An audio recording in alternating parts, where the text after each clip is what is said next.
हमारी संस्कृति, हमारे संस्कार सदा रहें हमारे साथ। सब्सक्राइब करें तिलक। आहार संभवं वस्तु रोगाश्च आहार संभवाः। अच्छा स्वास्थ्य और रोग दोनों ही आहार के अधीन हैं। इसलिए स्वस्थ जीवन के लिए हितकर आहार के चयन के साथ साथ आहार उचित प्रकार से ग्रहण करना भी ज़रूरी है। हरिओम, सात्विक जीवन में आपका स्वागत है।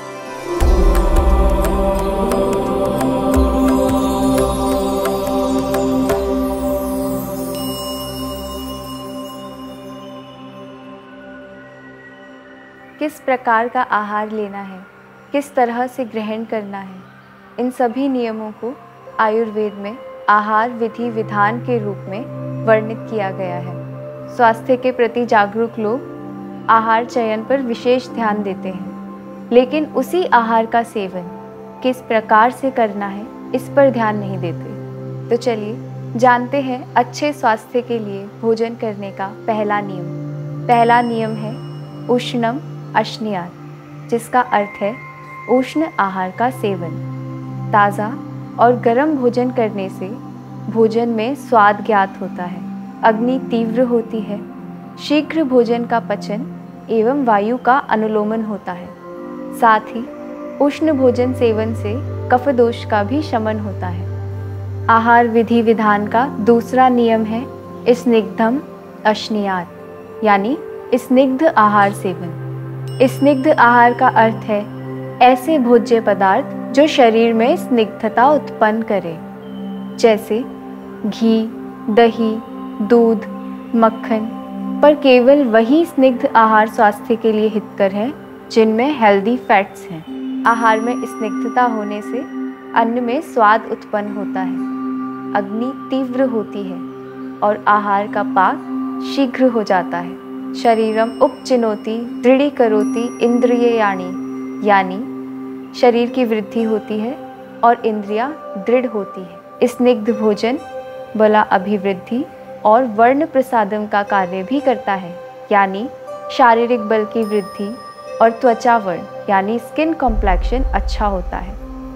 भोजन ग्रहण करने का तीसरा नियम है मात्रावत अश्नीयात्, यानी मात्रा पूर्वक प्रॉपर क्वांटिटी में भोजन ग्रहण करना। इस प्रकार किया भोजन त्रिदोषों को प्रकोपित नहीं करता और आयु को बढ़ाता है। उचित मात्रा में किए भोजन के संदर्भ में कहा गया है सुखम गुदम अनुपर्येति, यानी ग्रहण किया हुआ आहार ठीक प्रकार से पचता है और अवशिष्ट भाग मल के रूप में बिना किसी कष्ट के गुद मार्ग द्वारा बाहर निकलता है। न च उष्माणम उपहंति, यानी अग्नि को नष्ट नहीं करता, और अव्यथम च परिपाकम इति, यानी आहार बिना किसी उपद्रव के आसानी से पच जाता है। आहार सेवन का अगला और सबसे महत्वपूर्ण नियम है जीर्णम अश्नीयात्, यानी जीर्ण होने पर भोजन करना। यदि पूर्व में खाए हुए भोजन का पाक नहीं हुआ है और पुनः भोजन किया जाए तो पूर्व में खाए हुए आहार का अपरिपक्व रस बाद में खाए हुए आहार रस से मिश्रित होकर सभी दोषों को प्रकोपित करता है। आहार विधि विधान में अगला नियम है वीर्य अविरुद्धम अश्नीयात्, यानी ऐसे 2 या उससे अधिक भोज्य पदार्थों का सेवन जो साथ में शरीर पर अहितकर प्रभाव नहीं डालते, जैसे दाल में नमक, दूध और मिश्री, दही और मिश्री, दही और आंवला। इसके विपरीत खट्टे फल और दूध से निर्मित शेक या स्मूदीज, नमकीन और दूध का एक साथ सेवन या अत्यधिक गर्म जल और शहद का एक साथ सेवन, यह सभी वीर्य विरुद्ध हैं और इनका सेवन कभी नहीं करना चाहिए। इसके बाद आता है इष्ट देशे इष्ट सर्व उपकरणम अश्नीयात्, इष्ट देश और इष्ट उपकरण युक्त भोजन करना। इष्ट देश का अर्थ है मन के अनुकूल स्थान। मन के अनुकूल भोजन सामग्री इष्ट उपकरण के अंतर्गत आते हैं, यानी उचित भोजन पात्रों का उपयोग करना। इस प्रकार भोजन करने से मानसिक विकार नहीं होते तथा आहार सेवन करते समय काम, क्रोध, लोभ, मोह, ईर्ष्या, उद्वेग आदि मनोविघात भावों का ग्रहण नहीं होता। इसके पश्चात आता है न अति द्रुतम अश्नीयात्, यानी भोजन बहुत जल्दी जल्दी नहीं करना चाहिए। अति शीघ्रता से भोजन करने से अप्रतिष्ठानम, उचित रूप से आहार, अमाशय आदि अपने स्थान में नहीं ठहरता और भोजन के पाचन में रुकावट आती है। सद्गुण्यात्, यानी जल्दी जल्दी भोजन के सेवन से यदि भोजन में कोई दोष है, कुछ असेवनीय द्रव्य जैसे कंकर है, तो उनका पता नहीं चल पाता और ना ही भोजन के गुणों की ठीक प्रकार से प्राप्ति होती है। अतः अति शीघ्रता से आहार ग्रहण नहीं करना चाहिए।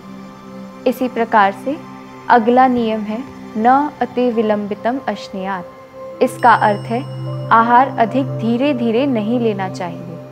अत्यधिक धीरे भोजन करने से तृप्ति नहीं होती, अधिक मात्रा में आहार सेवन होता है, आहार शीतल हो जाता है और आहार पाक ठीक से नहीं हो पाता। और अंत में है अजल्पन अहसन तन्मना भुंजीतः। भोजन करते समय बोलना और हंसना, इस प्रकार के कर्मों का त्याग करना चाहिए और मन लगाकर भोजन करना चाहिए। भोजन के हित अहित, लाभ हानि को जानकर ही आहार सेवन करना चाहिए।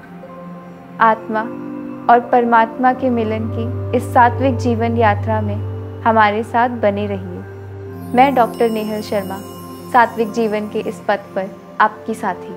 दिव्य शक्ति की कृपा हम सब पर बनी रहे। हरि ओम तत्सत।